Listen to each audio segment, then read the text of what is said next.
Ana ini melihat ada satu keanehan. Jadi jenazah dari ibu Ana, wajahnya ini membengkak dan nampak ini hitam. Lalu yang paling membuat Ana ini kaget, dari jenazah ibunya ini mengeluarkan, mohon maaf, aroma ini yang sangat busuk. Dan aroma ini berasal dari kemaluan dari ibunya Ana. Mbak, biasanya yo mbak, nek ono wong sing mati kok ngono, bentukane kok ngono, gak wajar ngono kuwi. Biasane nglakokno sihir. Nek ora yo kena ilmu santet, ilmu guna-guna ngono.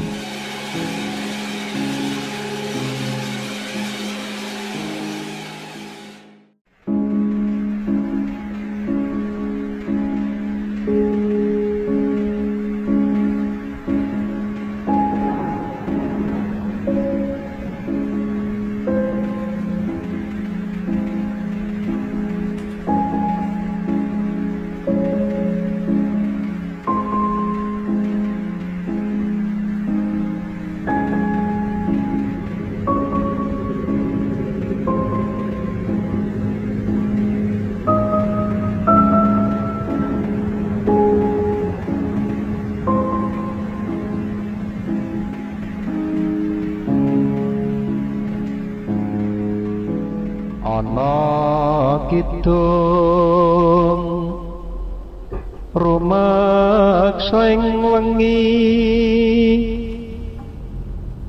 teguh hayu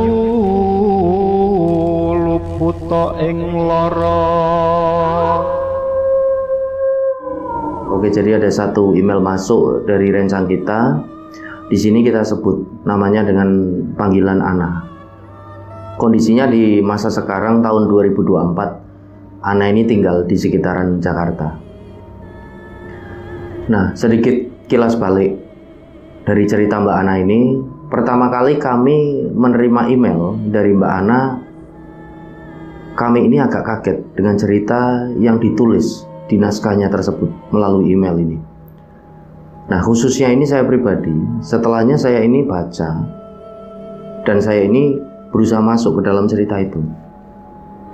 Ada rasa yang tidak nyaman setelahnya, ada rasa marah, ada rasa yang tidak enak dalam diri saya. Kemungkinan rencang semua yang sudah cukup lama mengikuti channel ini kemungkinan tahu ya, kalau saya ini punya kebiasaan sebelum membawakan cerita dan divideokan, saya ini membaca naskah kiriman terlebih dahulu melalui email ataupun WhatsApp dan lain sebagainya. Lalu saya berusaha masuk lebih dalam ke dalam cerita yang akan saya bawakan. Jadi biar lebih natural, saya ini berusaha untuk masuk. Nah, ketika saya ini membaca naskah dari Mbak Ana ini, ada rasa yang tidak nyaman, ada rasa marah itu. Tidak enak pokoknya. Karena cerita ini berkaitan dengan pesugihan. Terlebih pesugihan ini dilakukan oleh bapak dari Mbak Ana sendiri. Dan Mbak Ana posisinya ini adalah korban. Dan mohon maaf, Mbak Ana ini pernah disetubuhi oleh bapak kandungnya sendiri. Itulah perasaan yang membuat saya ini bergejolak ya. Rasanya ini tidak enak, benar-benar tidak enak. Jadi kalau kita bicara hewan pun, kemungkinan hewan pun tidak tega berbuat sebejat itu dengan anaknya. Lalu saya jadi teringat rencang semua dengan apa yang pernah ibu saya ini tanyakan. Ibu saya ini pernah bertanya, "Le, kamu ini apa tidak takut kalau bawain cerita horor di channel YouTube-mu itu? Apa kamu tidak takut kalau nantinya kamu ketemu kuntilanak, ketemu pocong, ketemu gendruwo gitu?" Nah, pada saat itu saya ini menjawab rencang semua. Dan jawaban saya ini menurut ibu saya ini di luar ekspektasi dari beliau. Saya ini cuma menjawab, "Bu, yang namanya orang Islam ini kan tidak boleh takut. Kita diwajibkan untuk berani menghadapi bangsa-bangsa mereka. Entah ini iblis, setan, ataupun jin yang jahat. Orang Islam ini kan diwajibkan untuk berani dengan bangsa mereka. Karena derajat kita sebagai manusia ini kan lebih mulia, lebih tinggi dibandingkan mereka." Dan yang lebih mengerikan Bu sebenarnya bukan masalah kuntilanak, pocong dan lain sebagainya. Bagi saya pribadi yang lebih mengerikan itu adalah ketika saya membawakan cerita ataupun membaca sebuah cerita tentang satu peristiwa ataupun kejadian yang berakhir tragis, di mana kejadian itu seperti yang dialami oleh Mbak Ana ini. Jadi kisahnya ini berawal rencang semua ketika Ana ini duduk di bangku kelas 5 SD. Ana ini tinggal di satu rumah yang mewah bersama dengan kedua orang tuanya. Semenjak kecil Ana ini tidak pernah tahu siapa saja saudaranya, anggota keluarga dari bapak ataupun ibunya, sanak saudaranya ini mana saja, sama sekali. Jadi Ana ini cuma mengenal anggota keluarganya ini, ya bapak sama ibunya tok. Dan rumah besar yang bisa dikatakan mewah ini ditinggali cuma sama mereka bertiga, bapak, ibu, dan Ana. Nah, bapak dari Ana ini adalah seorang pebisnis. Ketika Ana duduk di kelas 5 SD itu, bisnisnya ini banyak dan besar. Nah, menurut pengakuan dari bapaknya dulu ketika anak kecil ini kelas 5 SD, bapaknya ini dulu ya bisa dikatakan buruh lah, buruh panggul, ada di satu pasar tradisional. Jadi bawa beras, bawa gula, bawa apapun ini punya toko-toko untuk dibawa ke mobil yang beli ataupun ke becak yang beli dan lain sebagainya. Jadi hidupnya ini dulu susah ketika Ana ini belum lahir. Nah, 1 tahun pernikahan bapaknya dengan ibunya, barulah bapaknya ini membangun usaha bisnis, merintis, dan sampai pada akhirnya di kelas 5 SD, Ana ini bapaknya udah sukses, udah jadi orang kaya lah gitu sama ibunya. Menurut pengakuan dari Ana yang dia dapatkan dari bapaknya dulu. Nah, hari-hari ini dijalani oleh Ana di satu rumah itu dengan kedua orang tuanya. Dan Ana ini merasa hubungan dengan kedua orang tuanya ini semakin hari semakin jauh dan tidak dekat. Jadi yang namanya ngobrol aja, entah ini bapak ataupun ibunya, jarang sekali ngobrol dengan anaknya, dengan Ana. Jadi setelah mulai nalar ini, Ana masuk ke kelas 1 SD, Ana ini udah mulai bisa merasakan kalau hubungan dengan kedua orang tuanya ini bisa dikatakan jauh lah. Sampai akhirnya di kelas 5 SD ini, hubungan Ana ini benar-benar jauh. Ana ini seringkali sendirian di rumah dan cuma ditemani oleh satu asisten rumah tangga yang bernama Mbok Yah. Ana ini sering manggil dengan nama Simbok itu, Simbok Yah. Dan ada satu lagi di rumah itu, yaitu sopir pribadi dari bapaknya Ana yang namanya ini Om Irwan. Selain menjadi sopir pribadi, Om Irwan ini juga seringkali membackup usaha ataupun bisnis-bisnis dari bapaknya Ana. Ya bisa dikatakan Om Irwan ini juga kaki tangannya dari bapaknya Ana, orang kepercayaan gitulah. Cuma tinggal dengan mereka berdua Ana ini. Ketika pulang sekolah, ketika malam hari, ini seringkali Ana tinggal dengan mereka berdua. Jadi Ana ini merasa memang selain hubungannya ini jauh dengan orang tuanya, setiap harinya ini hari-hari yang dia jalani ini monoton. Pagi hari, ketika bangun, bapak ibunya udah tidak di rumah. Ana mandi, Ana pun berangkat sekolah diantar oleh Mbok Yah sama Om Irwan pakai mobil. Pulangnya nanti juga dijemput oleh mereka berdua. Ketika sampai di rumah, siang harinya sampai menjelang sore ini, Ana cuma menonton TV, kadang juga ngobrol dengan Mbok Yah, baca buku. Nah, di sore hari menjelang ke maghrib nanti ada guru les yang datang. Setelah mandi, setelah makan malam, nanti belajar, tidur. Jadi Ana ini merasa monoton sehari-harinya. Dia ini merasa tidak seperti anak seusianya. Dia ini udah mikir ke situ pada waktu itu. Nah, hari-hari ini berjalan, masih di Ana ini duduk di bangku kelas 5 SD. Ada satu momen ketika Ana ini sedang di sekolah, bel pulang ini belum berbunyi, Om Irwan ini sama Mbok Yah udah jemput. Ana ini agak kaget, agak curiga. Ana ini tanya, "Loh Om Irwan, kok udah jemput? Om kan belum pulang." Udah pulang aja nah dulu, ayo kita pulang, jawab Om Irwan. Lah ada apa Om? Udah pulang aja dulu, yuk ikut. Akhirnya Om Irwan, Mbok Iyah dan Ana ini pun pulang pakai mobil. Barulah sampai di depan rumah, Ana ini melihat rumahnya ini udah ramai orang. Disitulah Om Irwan dan Mbok Iyah ini menjelaskan kalau ibu dari Ana ini meninggal dunia. Mbok Iyah ini sempat meluk Ana juga. Walaupun Ana ini tidak dekat dengan ibunya, dia ini sedih, dia nangis dipeluk oleh Mbok Iyah. Karena memang sudah semenjak kecil ini Ana dirawat oleh Mbok Iyah gitulah. Hubungannya dengan Mbok Iyah ini sangat-sangat dekat. Ana ini nangis gitu kan. Ana masuk ke rumah, dia melihat ibunya ini sudah terbujur kaku. Pada saat itu belum dipakein kain kafan.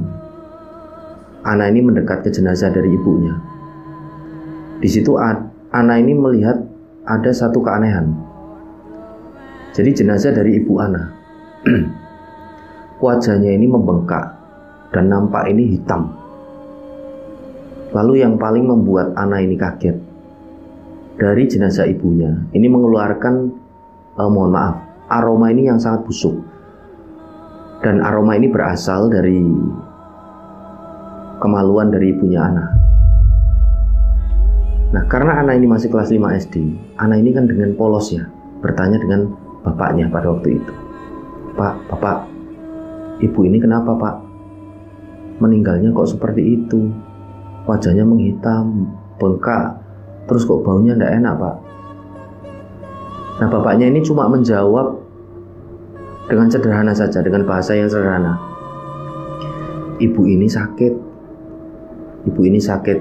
livernya ini membengkak. Jadi ya menyebabkan wajahnya ini jadi bengkak dan menghitam. Terus yang menimbulkan aroma tidak enak itu karena ya ada infeksi dari dalam tubuh ibu. Nah, karena Ana ini masih kelas 5 SD, ya terhitung masih kecil gitulah, belum terlalu nalar banget gitu. Ana ini cuma mengiyakan saja. Nah, setelahnya Ana ini jalan untuk menuju ke kamar mandi yang ada di belakang dekat dapur. Ana ini tidak sengaja mendengar dari arah dapur ini kan banyak ibu-ibu dari beberapa warga yang ikut bantu di situ, ada yang bikin teh dan lain sebagainya. Sebelum Ana ini masuk ke dalam toilet ke kamar mandi, Ana ini mendengar beberapa dari ibu-ibu ini seperti gunjing atau ngomongin dari jenazah ibunya Ana. Mbak, biasanya ya Mbak, nek ono wong sing mati kok ngono, bentukane kok ngono, gak wajar ngono kuwi. Biasane nglakokno sihir. Nek ora yo kena ilmu santet, apa ilmu guna-guna ngono. Nah, karena Ana ini belum terlalu dewasa, Ana ini masih belum nalar, dia ini tidak terlalu memikirkan hal itu.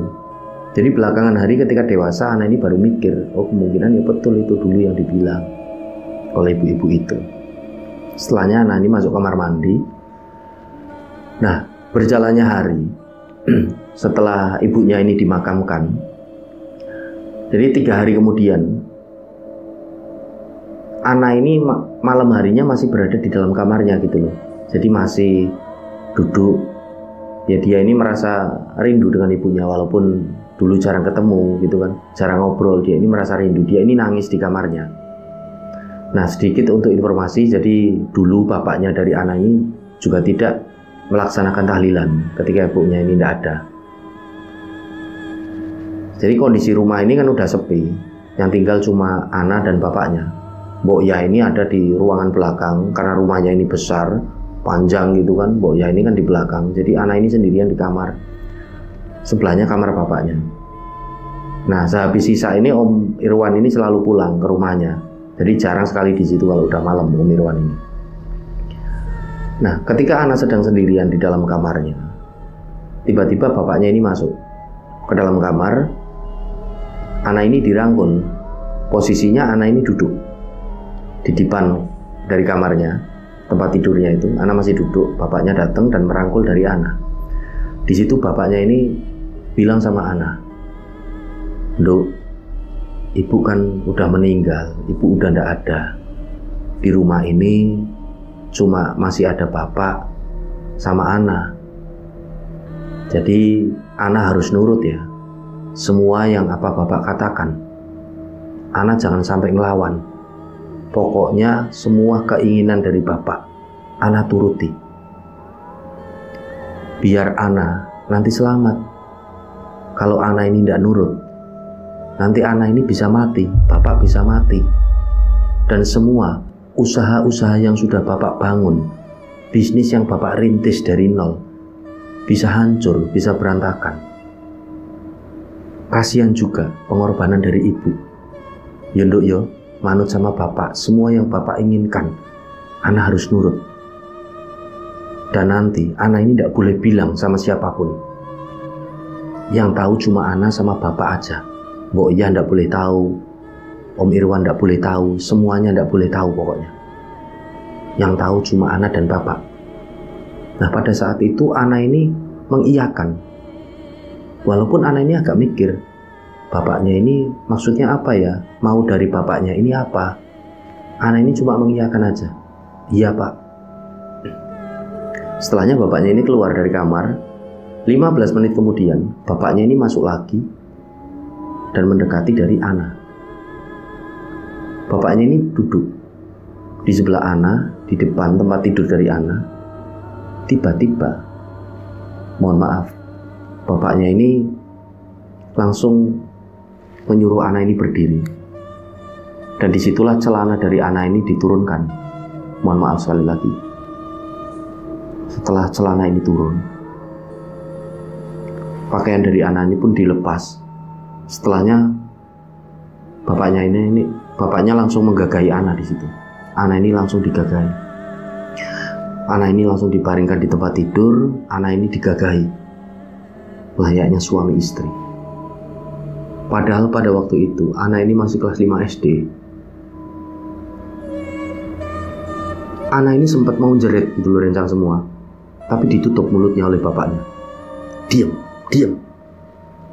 Bapak kan sudah bilang, turuti semua kemauan Bapak. Kalau kamu pengen selamat, ikuti semua kemauan Bapak. Kalau tidak pengen mati, Ana harus ingat itu. Dan jangan bilang siapa-siapa. Nah setelahnya bapaknya ini melanjutkan terus menggagahi Ana. Ana ini cuma bisa nangis. Dia menutup matanya karena dia ini takut. Bapaknya kok seperti ini. Ana ini masih kelas 5 SD pada waktu itu. Nah setelahnya Ana ini sembari nangis, dia ini mencoba memberanikan untuk membuka matanya.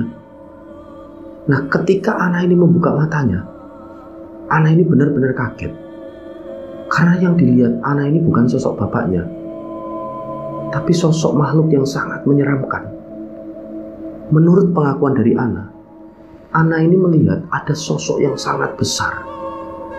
Seluruh tubuhnya ini berbulu dan kepalanya ini bertanduk. Penggambarannya ini seperti kambing gitu, tapi sangat menyeramkan. Giginya ini bertaring mengeluarkan air liur. Matanya ini merah menyala. Ana ini akhirnya menutup matanya lagi sambil dia ini menahan kesakitan. Ana ini kelas 5 SD pada waktu itu, disetubuhi. Ana ini kesakitan, dia ini nangis di situ. Dia memejamkan matanya. Dan yang Ana ingat pada waktu itu, ya sosok itu. Tadi bapaknya kok berubah menjadi sosok yang sangat menyeramkan. Nah setelah hal bejat itu dilakukan, Ana ini membuka matanya dan melihat sosok bapaknya ini keluar dari kamarnya. Ana ini bingung, loh kok yang keluar bapak, tadi yang masuk bapak terus berubah sosoknya menyeramkan, ini keluar kok jadi bapak lagi. Ana ini bingung di tengah ketakutannya. Nah mulai dari momen itu Ana ini udah mulai takut dengan sosok bapaknya, rencang semua. Nah di keesokan harinya Ana ini tidak berangkat sekolah karena kemaluannya ini merasa sangat sakit sekali. Ana ini akhirnya di rumah. Mbok Yah ini sempat tanya, Dok, kok kamu pucat, kamu sakit ya? Kenapa? Ana ini tidak pernah bilang sama Mbok Yah. Ana ini cuma menjawab, iya Mbok, aku agak demam, makanya aku tidak berangkat sekolah. Nah bapaknya ini sempat datang ke kamarnya pada sekitaran jam 8 pagi. Bapaknya ini tanya, loh kamu kok tidak berangkat sekolah? Ana ini batin dalam hatinya, mau berangkat sekolah gimana? Kemaluanku ini sakit. Seolah-olah bapaknya ini seperti tidak menyadari semalam dia ini melakukan apa. Ana ini udah agak takut dengan sosok bapaknya. Dia ini cuma menjawab sambil dia ini tidak menatap ke arah bapaknya. Gak apa-apa, Ana gak enak badan, Pak. Nah, berjalannya hari ke hari, hal itu pun terus dilakukan. Jadi bisa dipastikan dalam seminggu ini 7 kali rencang semua. Dan itu di hari ke-7. Pasti setelah hal bejat itu dilakukan pertama kali, dihitung ini, diurutkan sama Ana. Ini pasti di hari ke-7. Hal itu terus dilakukan. 2 bulan berjalan, hal itu masih terus dilakukan. Pada satu kejadian, Ana ini di dalam kamar, bapaknya ini seperti biasa masuk lagi ke dalam kamar. Nah, Ana ini seperti biasa digagahi gitu loh sama bapaknya. Ana ditidurkan, pakaiannya semua dicopot, digagahi. Ana ini kembali menangis. Dia memejamkan matanya. Nah, ketika momen itu, Ana ini membuka matanya. Ana ini masih sama melihat sosok yang menyeramkan tadi yang menyerupai kambing. Nah, pada waktu itu sosok yang menyeramkan itu mulai mengeluarkan suara yang awalnya ini hanya seperti menggagai saja, menyetubuhi Ana. Di situ mulai mengeluarkan suara. Suara ini sangat menyeramkan gitu. Nah, Ana ini kembali memejamkan matanya.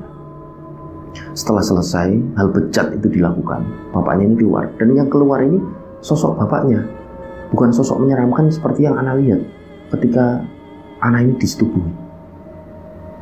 Nah, akhirnya karena hal itu terus dilakukan oleh bapaknya, itu sudah menjadi seperti satu kebiasaan.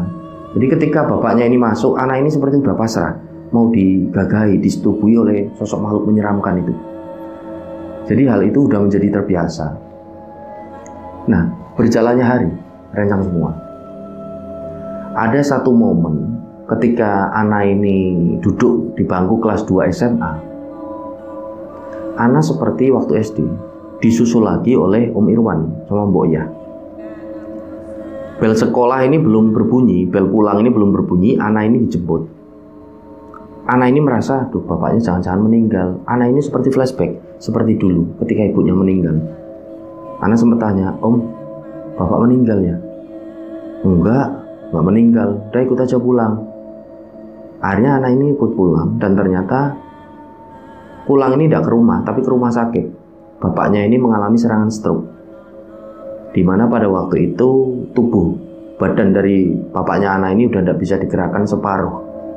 Bapaknya mengalami stroke ketika Ana ini duduk di kelas 2 SMA, di mana sejak kelas 5 SD sampai kelas 2 SMA, Ana ini selalu disetubuhi oleh bapaknya. Nah, walaupun bapaknya ini sudah melakukan hal bejat kepada dirinya, Ana ini juga merasa iba ketika melihat kondisi dari bapaknya. Bapaknya ini mencong mulutnya, dan udah sulit untuk bicara, mengeluarkan kalimat, kata-kata ini udah tidak bisa. Lalu. Dan seperti itulah, seperti orang yang stroke, serangan stroke parah.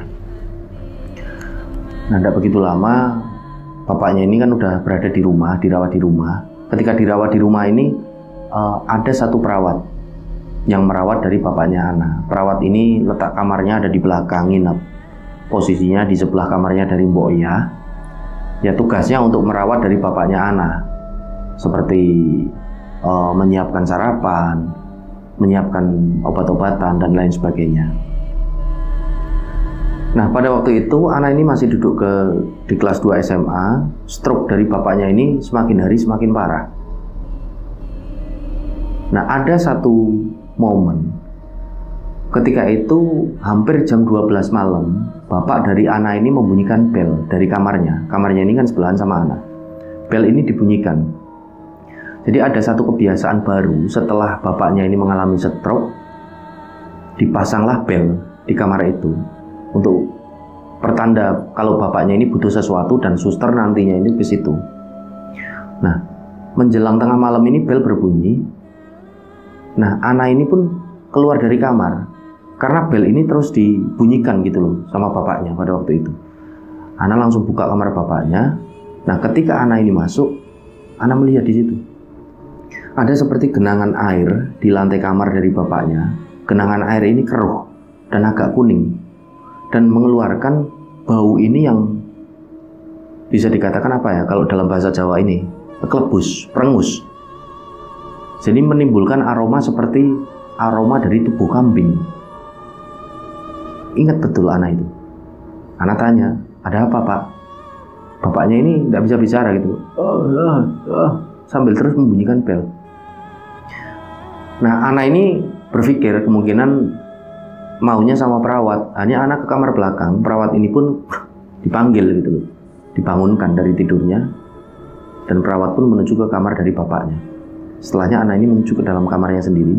Dia tutup kamarnya. Dia ini mikir, aku ini ingat bau tadi, klebus, perengus itu, bau kambing itu sama seperti bau sosok yang dulu ketika bapak ini masih sehat. Ketika menyetubuhi aku, sosok menyeramkan itu baunya seperti ini. Ana ini batin. Jadi setelah beberapa bulan bapaknya ini stroke, Ana ini kan kondisinya tidak pernah disetubui lagi oleh bapaknya gitu. Tapi Ana ini masih ingat betul pada waktu itu. Nah, setelahnya Ana ini di dalam kamar. Dia ini baca buku dulu karena dia belum bisa tidur. Nah, tidak begitu lama jendela dari kamar Ana ini diketuk dari luar. Karena ada satu jendela yang mengarah keluar memang. Sebelahnya ini ada seperti kebun yang dibikin oleh bapaknya Ana. Ada pohon nangka, ada pohon mangga.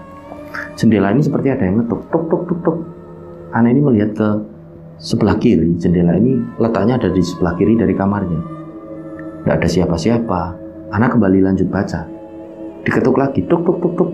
Akhirnya Ana ini beranjak kan dari dipannya, dari tempat tidurnya. Dia ini berjalan ke arah dari jendela. Dibuka gordennya kan, seret. Tidak ada siapa-siapa memang. Tadi gorden ini cuma buka sedikit aja. Setelah dibuka ini full, dibuka penuh ini tidak ada siapa-siapa. Siapa ya? Akhirnya gorden ini ditutup lagi karena mau balik ke tempat tidurnya. Tiba-tiba langkah Ana ini terhenti. Ana ini melihat di tempat tidurnya, di dipan, ada sosok ibunya. Sosok dari ibu Ana ini duduk di dipan membelakangi Ana. Nah, Ana ini terhenti. Dia ini tidak bisa mengucapkan satu patah kata pun. Dia cuma memanggil, "Bu." Ibunya ini langsung menoleh dengan pelan ke arahnya Ana. Dan nampak wajah dari ibunya ini menunjukkan raut wajah yang sangat sedih, sangat berduka. Disitulah Ana ini akhirnya nangis. "Bu, Ibu apa kabar, Bu? Ibu di sana apa kabar? Ana kangen sama Ibu, Bu." Ibunya ini wajahnya sedih sekali. Dan setelahnya ibunya ini tersenyum. Tidak mengucapkan satu patah kata pun. Ibunya ini diam aja ibunya. Dan tidak lama kemudian ibunya ini berdiri, berjalan mendekati Ana.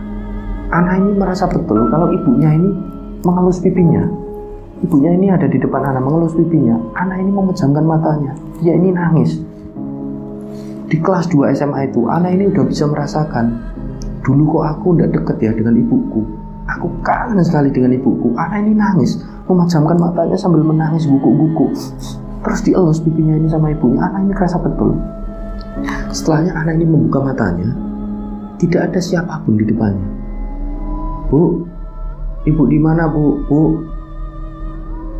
Tidak ada sautan dari ibunya sama sekali, dan ibunya ini udah tidak ada di kamarnya. Nah, setelah kejadian itu, Ana pun terbaring di tempat tidurnya, dan tidak begitu lama Ana ini pun tertidur. Karena lama sekali Ana ini nangis, menikmati tangisnya. Di saat hati ini benar-benar rindu pada waktu itu dengan ibunya Ana ini.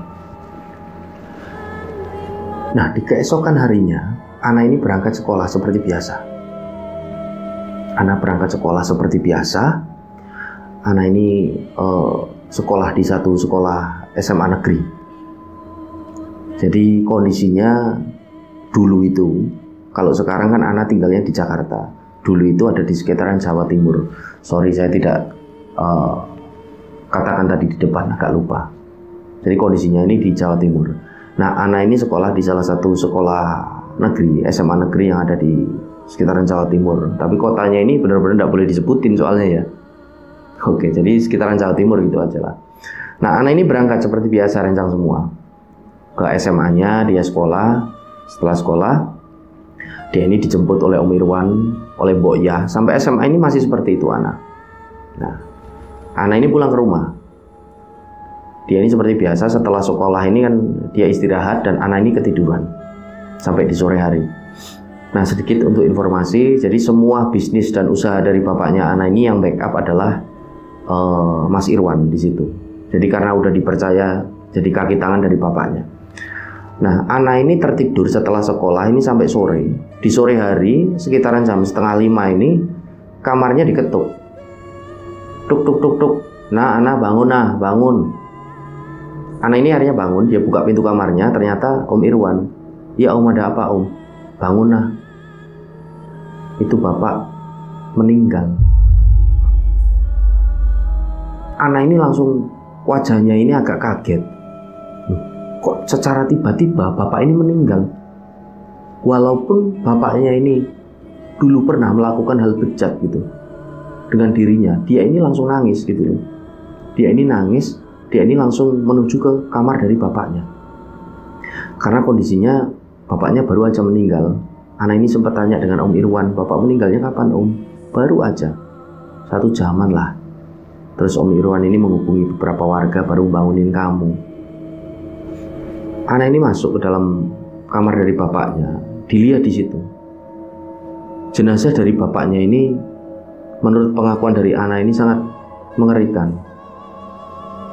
Bapaknya Ana meninggal dengan kondisi mata ini yang melotot terbelalak, wajahnya ini hitam bengkak, mulutnya ini juga menganga, terbuka gitu loh, dan mengeluarkan pula aroma ini yang sangat busuk.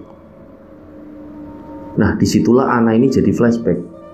Kok jenazah bapaknya seperti ibunya dulu? Dulu bapak bilang kalau ibu ini kena liver, ini kok bapaknya sama.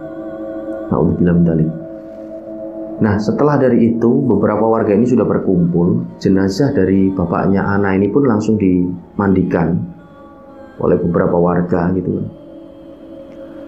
Nah, ketika selesai dimandikan, Pak Ustadz di situ yang namanya Pak Yahya ini sempat bicara dengan Ana, sempat bicara dengan Om Irwan dan juga Mbok Yah, penghuni dari rumah itu. Jenazah dari bapaknya Ana, Pak Heri, ini mohon maaf, tadi saya, Pak Ustadz ini bilang, dengan beberapa warga ini sudah berusaha mendoakan untuk menutup matanya dari Pak Heri, untuk menutup mulutnya, tapi mohon maaf kok tidak bisa. Jadi benar-benar jenazah dari Pak Heri, bapaknya dari Ana ini meninggal dengan mulut yang masih menganga, mata ini terbelalak, bengkak, bujur tubuhnya hitam dan mengeluarkan aroma yang busuk walaupun sudah dimandikan. Nah, setelah menyampaikan hal itu, jenazah pun langsung disemayamkan di ruang tengah dari rumahnya Ana. Nah, ada satu kebiasaan dari desanya Ana, ketika ada orang yang meninggal, ini jam berapapun langsung dimakamkan, karena ya lebih cepat lebih baik. Disegerakanlah jenazah ini. Kasihan kalau terlalu lama disemayamkan. Ada satu kebiasaan memang. Nah, pada waktu itu setelah beberapa warga ini datang, pelayat-pelayat ini datang di sekitaran habis Isya, ba'da Isya, jenazah ini sudah dikafani, sudah dipocong dan siap untuk dibawa ke pemakaman. Ada kejadian yang sangat mengerikan yang dilihat oleh Ana sendiri, oleh Om Irwan, oleh si Mbok Yah, oleh banyak warga dan para pelayat, bahkan Pak Ustadz Yahya. Ini sampai tercengang menyaksikan kejadian mengerikan ketika jenazah dari Pak Heri, bapaknya Ana ini, mau dibawa ke pemakaman. Awalnya jenazah ini berada di ruang tengah terbaring. Jenazah dari Pak Heri ini terbaring di ruang tengah, sudah dipocong. Sebelum warga ini mengangkut jenazah dari Pak Heri, tiba-tiba ada suara seperti desisan yang warga ini tahu betul, dan warga ini kaget, mundur agak takut, karena mereka semua ini tahu itu desisan ular. Setelah diamati oleh warga, oleh Pak Ustadz, desisan ini berasal dari mana? Tidak lama kemudian, ada ular hitam yang cukup besar keluar dari balik kain kafan, dari balik pocong Pak Heri. Ular ini keluar, dan setelahnya tubuh dari jenazah Pak Heri ini dililit dengan sangat kencang oleh seekor ular hitam legam tersebut. Warga ini semuanya bertakbir, Allahu Akbar, melihat fenomena yang mereka ini saksikan. Ini fenomena yang sangat luar biasa, fenomena yang benar-benar sangat di luar nalar yang mereka ini semua lihat. Ular ini melilit tubuh jenazah dari Pak Heri, dililit dengan sangat kencang, dan tidak begitu lama. Yang awalnya mata dari ular ini nampak normal, tiba-tiba seperti menyala merah, benar-benar merah menyala bagaikan api. Warga ini semakin takbir dengan keras, Allahu Akbar, Allahu Akbar. Disitulah Pak Ustadz Yahya ini langsung membacakan ayat kursi, membaca ayat-ayat suci Al-Quran, dibantu oleh beberapa warga. Anak ini cuma bisa nangis di situ, menyaksikan kondisi dari bapaknya seperti itu. Jenazah dari bapaknya kok seperti itu. Dia ini nangis, dipeluk oleh Mbok Yah. Sing sabar ya, Nduk, sing sabar. Mbok Yah ini juga ikut nangis. Om Irwan juga tercengang menyaksikan kejadian itu. Sebenarnya ada apa dengan sosok bosnya? Kok meninggal seperti ini? Nah, setelah didoakan oleh Pak Ustadz Yahya, oleh beberapa warga, dibacakan ayat kursi, ular ini seperti melepaskan lilitannya dan keloter gitu loh. Ular ini berjalan merayap keluar rumah dan masuk ke dalam semak-semak, hilang begitu saja. Warga terus masih bertakbir, Allahu Akbar, Allahu Akbar. Kaget semua warga ini, agak ketakutan. Beberapa dari warga juga tanya dengan Pak Ustadz Yahya, Pak Ustadz ini gimana Pak? Kok seperti itu tadi jenazahnya? Udah, kalian yang tenang ya, kalian yang tenang.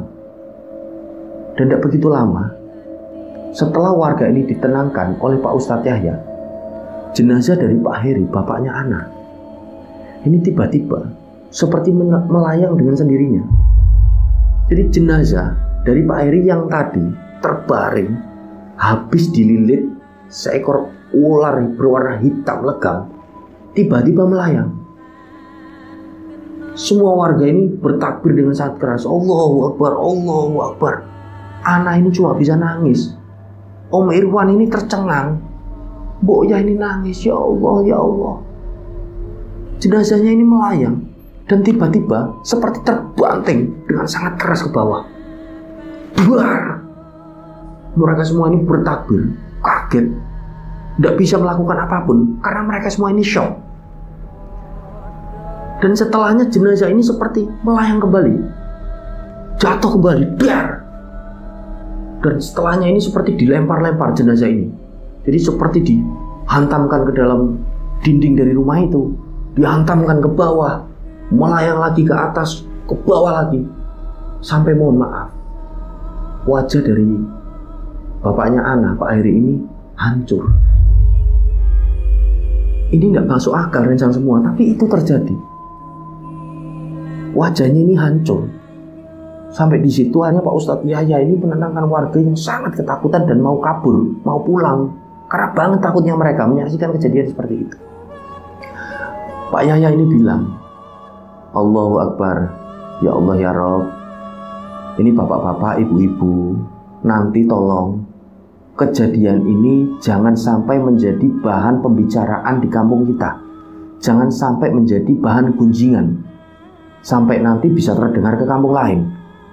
Tolong disimpan, jangan sampai kalian mengguncing. Jadikanlah kejadian ini pembelajaran bagi kalian. Sekarang sudah waktunya. Kita ini bawa jenazah dari Pak Heri ke pemakaman. Ayo jangan takut. Dan yang perlu kita lakukan sekarang hanya mendoakan jenazah dari Pak Heri. Semoga arwahnya diterima dengan baik di sisi Allah Subhanahu wa Ta'ala, dan membawa jenazahnya langsung ke pemakaman saat ini juga. Jadikanlah ini sebagai contoh. Semua yang bernyawa pasti akan merasakan kematian. Kullu nafsin za'iqatul maut. Semua yang bernyawa pasti akan merasakan kematian.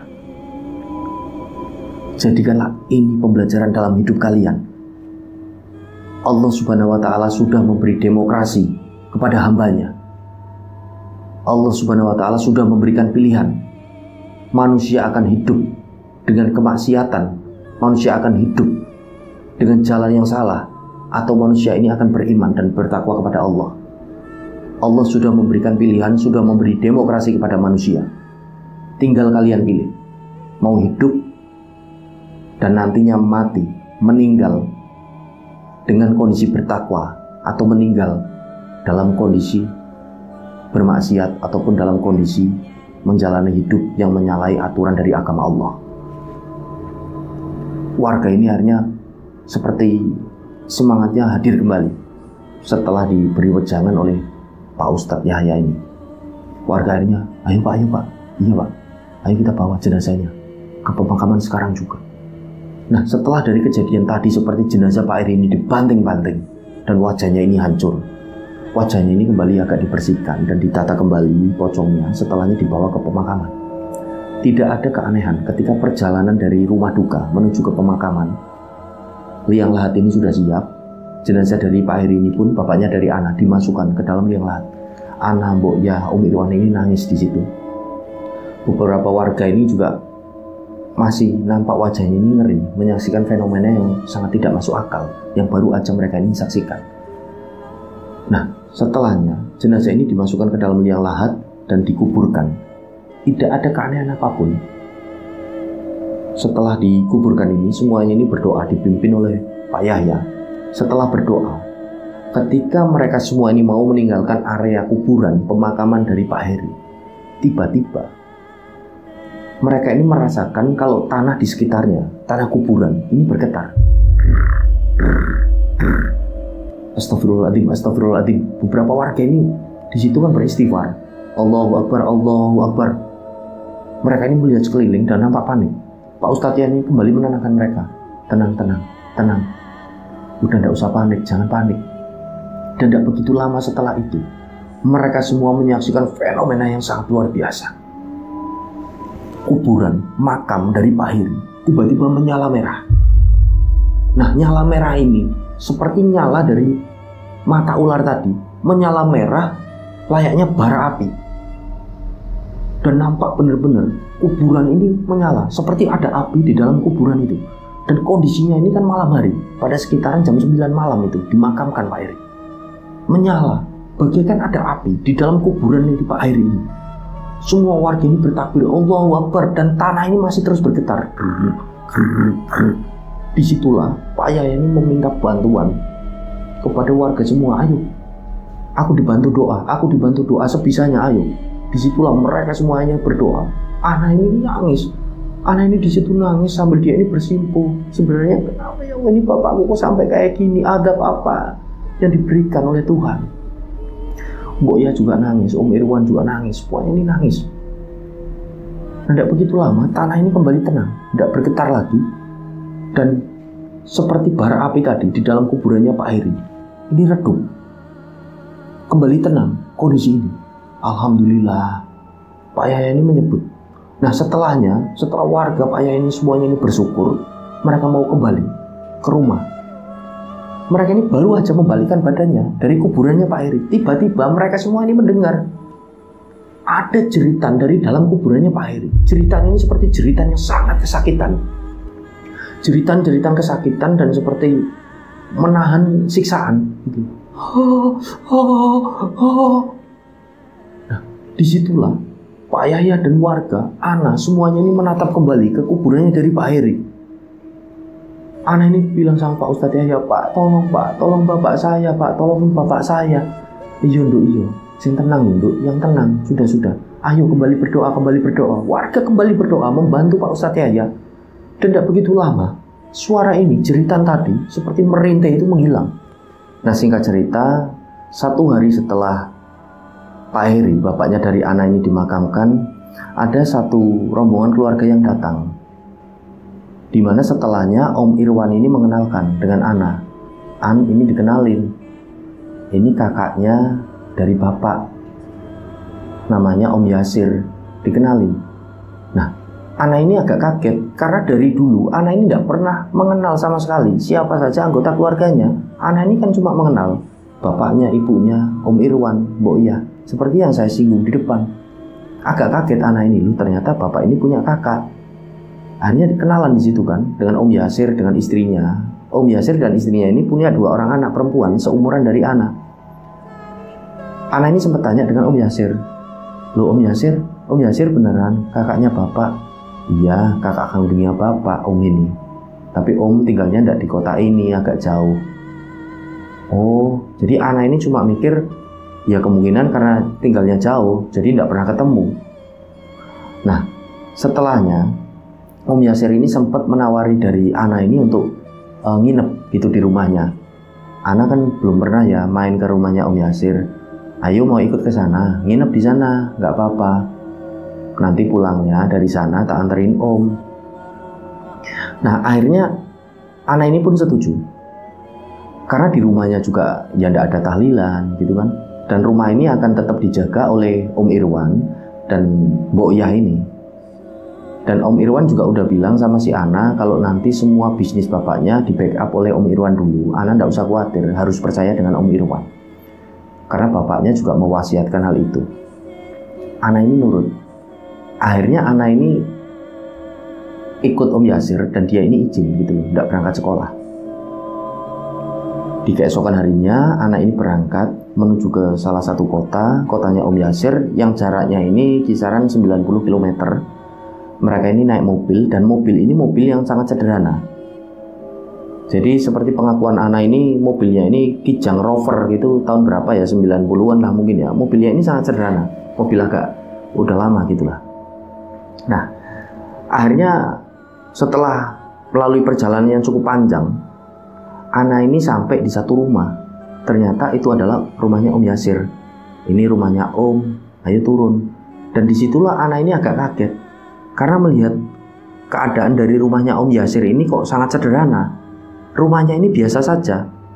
Ana ini cuma mikir dan membandingkan dengan kondisi dari kehidupannya, kehidupan dari Ana dan bapaknya. Ini sangat kaya raya, ini kok sangat berbeda. Padahal Om Yasir ini kakak kandung dari bapak. Apa bapak ini tidak pernah ngasih sesuatu ataupun apa sama Om Yasir biar jadi kaya seperti keluarganya? Pikir si Ana pada waktu itu. Nah Ana ini agak kaget, dia ini bengong kan melihat keadaan rumah dari Om Yasir. Om Yasir ini sempat tanya, kenapa An? Rumahnya Om tidak bagus ya? Tidak kayak rumahmu? Enggak Om, enggak kok. Ya sudah ayo masuk, diajak masuk Ana ini. Sama anaknya dari Om Yasir juga, mereka mengakrabkan diri gitu kan. Mereka masuk, ketika masuk ke dalam rumah, Ana ini merasakan tubuhnya ini tidak enak, ada rasa panas. Hawa ini kok panas sekali ya? Apa jangan-jangan karena rumahnya seperti ini, batin si Ana pada waktu itu. Nah, di ruang tamu dari rumahnya Om Yasir, Ana ini melihat ada satu buffet. Di atas buffet itu lemari, ada beberapa Al-Quran dan ada kitab-kitab pembelajaran tentang agama Islam. Di dinding-dinding dari rumah Om Yasir juga nampak ada seperti kaligrafi yang dipajang di situ. Semua aksesori ini berbau agama Islam. Ana ini agak kaget karena di rumah Ana ini tidak pernah sama sekali, dia ini tidak pernah melihat yang namanya Al-Quran, apalagi kitab-kitab tentang pembelajaran agama Islam. Lalu ya aksesori dari dinding-dinding di rumahnya ini mana ada yang berbau agama Islam? Ini tidak ada sama sekali. Yang ada cuma patung-patung dan lain sebagainya. Nah Ana ini duduk. Setelahnya Om Yasir ini bilang, pokoknya anggap aja rumah sendiri. Dibetah-betah ya Nduk. Gini-gini kan aku omong. Udah kamu tidak usah khawatir di sini. Kalau kamu butuh sesuatu nanti bilang sama Om, sama istri Om, sama anak-anak Om. Bilang aja udah. Nah Ana ini pun mengangguk. Dan berjalannya hari. Setelah 2 hari di rumahnya Om Yasir, Ana ini merasakan kondisi kalau dia ini merasa malu. Selain dari kondisi hawanya ini panas, dia ini ada rasa malu, ada rasa canggung di situ.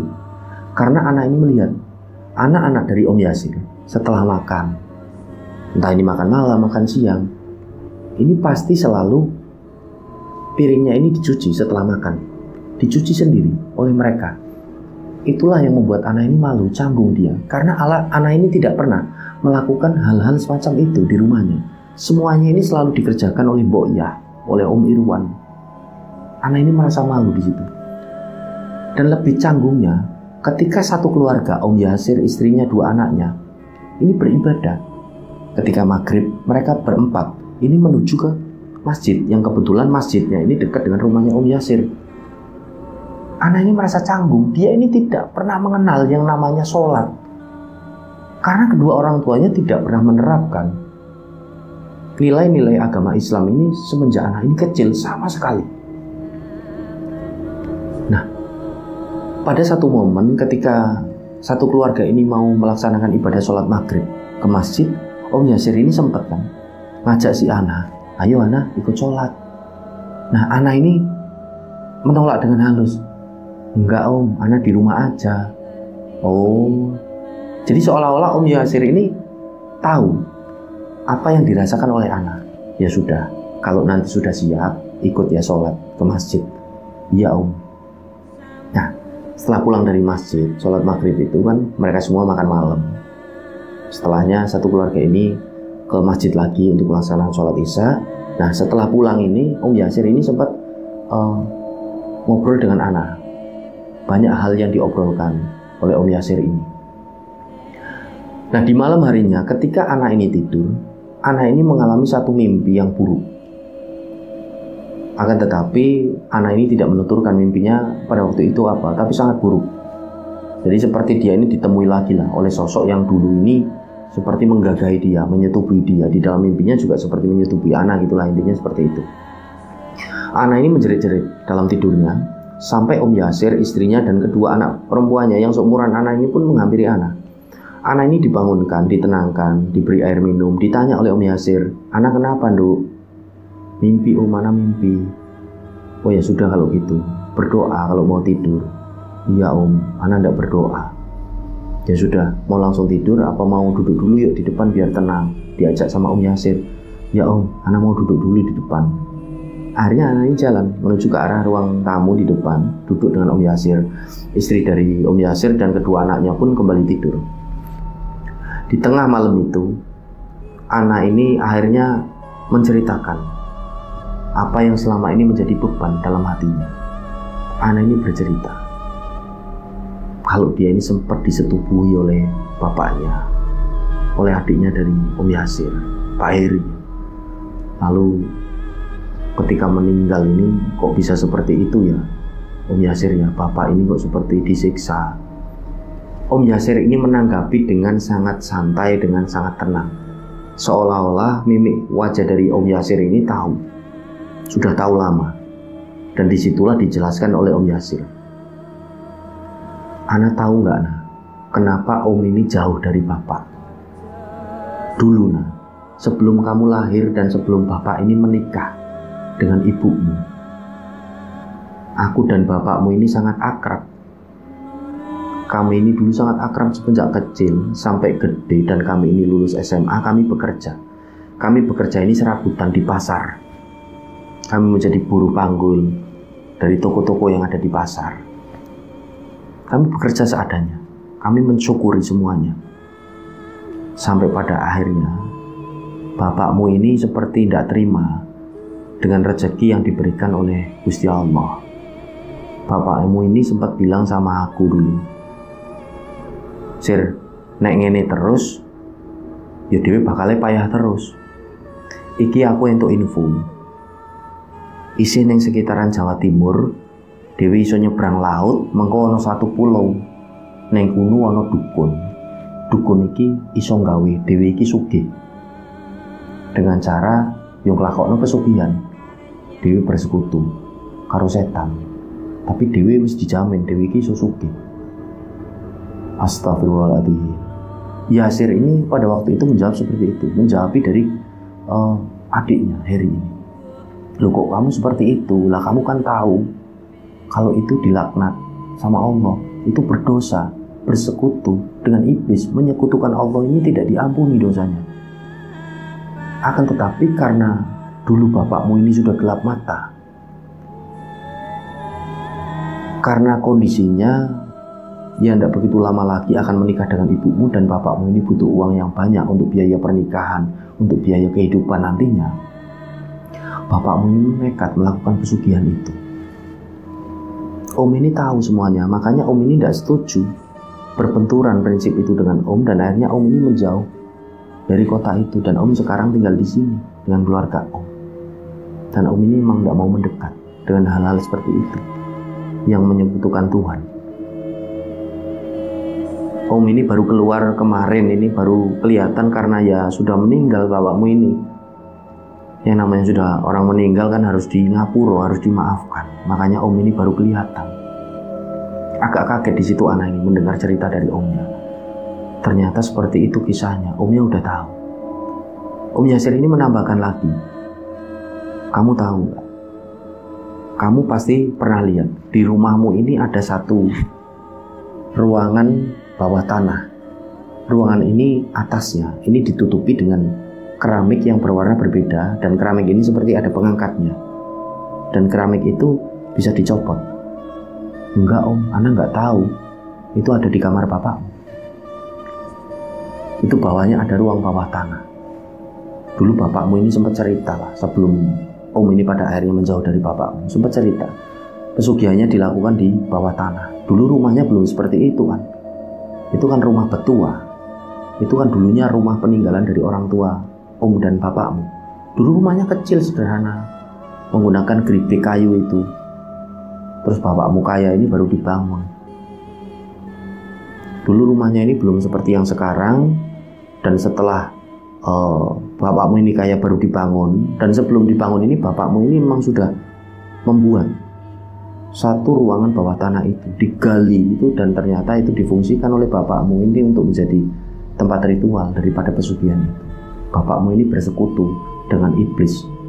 Iblis ini perwujudannya ya seperti kambing, seperti yang kamu ceritakan tadi itu. Anak ini kaget, loh ada ruangan seperti itu. Lah Mbok Iya tahu nggak Om? Om Irwan tahu nggak?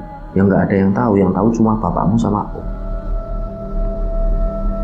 Nah setelah mendapati informasi-informasi yang baru saja anak ini dengar, selama ini dia ini tidak tahu, ternyata bapaknya ini seperti itu.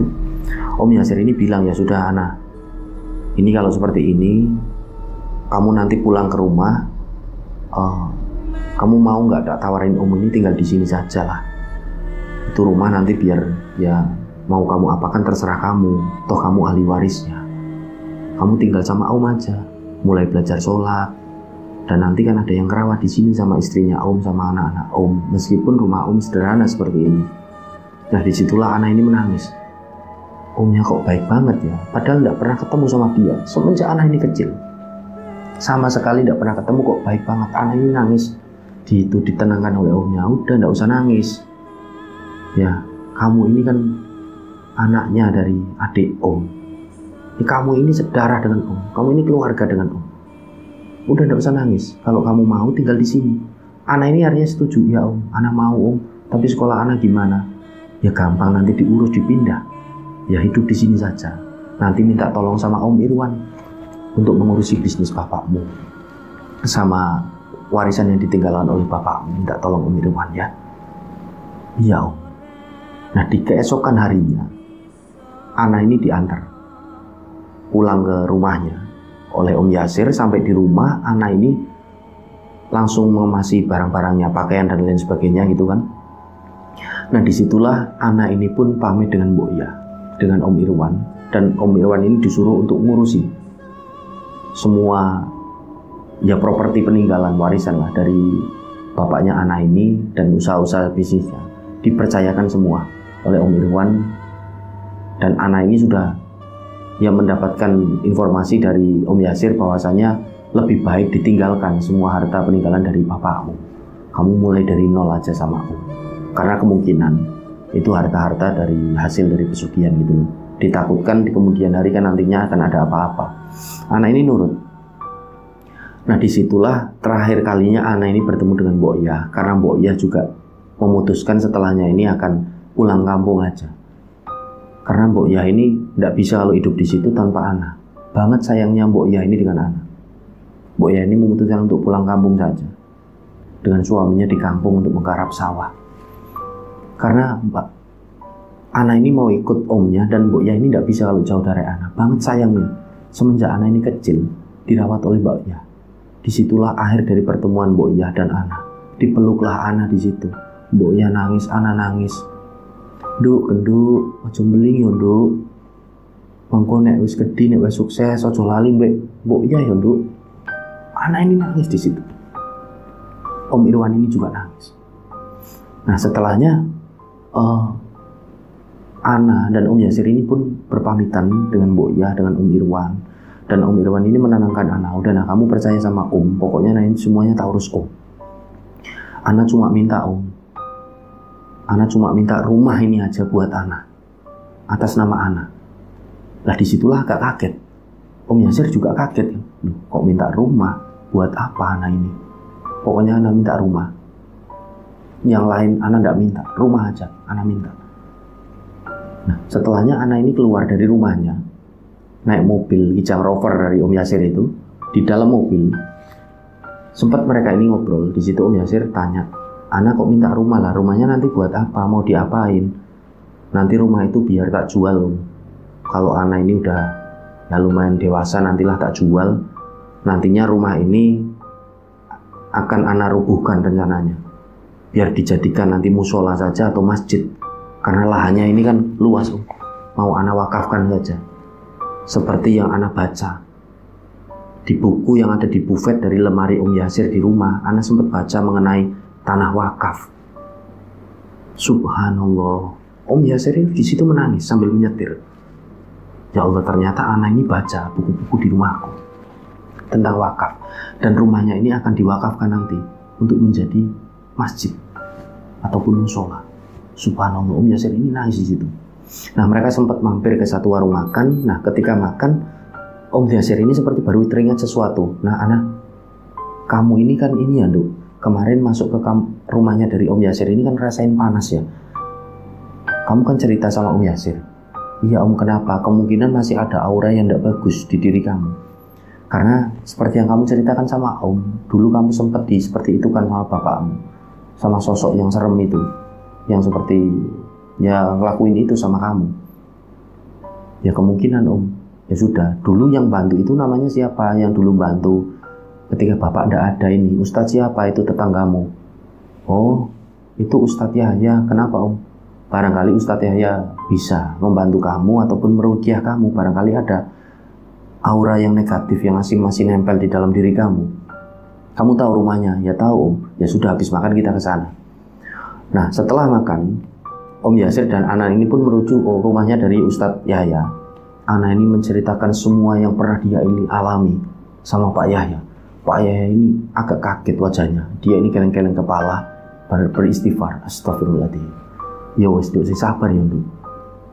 Kabeh iki wis terjadi, semua sudah terjadi, semua sudah kamu lalui. Sabar. Yang penting sekarang kalau mau ikut Om Yasir, perbaiki sholatmu, dekatkanlah diri kamu dengan Tuhan.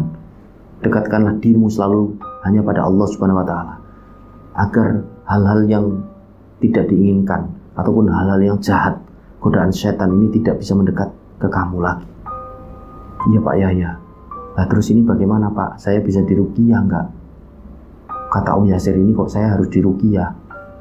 Ya bisa, kamu harus diruqyah memang, karena ada aura negatif dari dalam diri kamu. Kamu siap? Kamu berani? Berani, jawab si Ana. Nah di hari itu juga akhirnya Ana ini melakukan prosesi ruqyah itu, dibantu Pak Yahya ini oleh beberapa santrinya. Sempat mengalami ya kejadian yang agak serem di situ ketika ruqyah. Ana ini tidak diceritakan. Setelah ruqyah ini selesai, Ana ini pun tidak boleh langsung pulang ke rumahnya Om Yasir, harus nginep dulu di situlah paling tidak selama beberapa hari agar memulihkan kondisi dari tubuh Ana sendiri karena habis diruqyah. Nah Om Yasir pun menemani di situ selama proses penyembuhan. Dan singkat cerita rencang semua, berjalannya waktu, Anak ini pun sekolahnya pindah, dia ikut Om Yasir. Anak ini pun ya dikuliahkan oleh Om Yasir, walaupun hidupnya sederhana, tapi kan anak-anaknya juga kuliah semua. Anak juga dikuliahkan sembari anak ini bekerja sambilan ketika kuliah, bekerja part time untuk membantu biaya dari kuliahnya sendiri.